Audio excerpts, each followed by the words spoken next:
Here we are in a spider situation. It, of course, is the continuation of another game, and I think I have a video on that.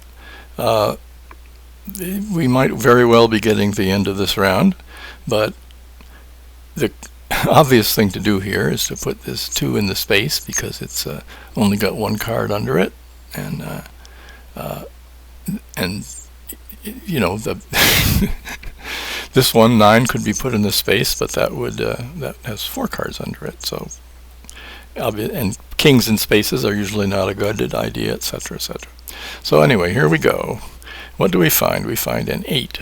Well, that's good. For the time being, we can just move it up onto the 9. Here's a situation where I think there are a few points that can be made. We have 1 space. We would love to uncover new cards, but in fact we don't have a way to do that.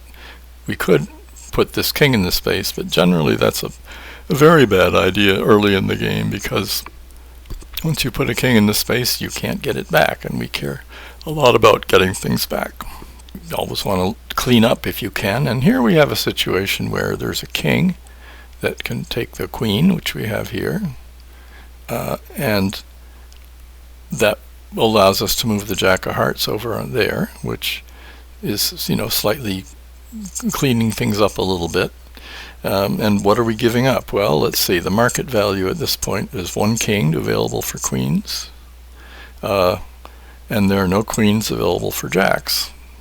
But if we do this, we lose the king and we gain the queen. So it's sort of a wash, and we've also clean things up slightly, okay?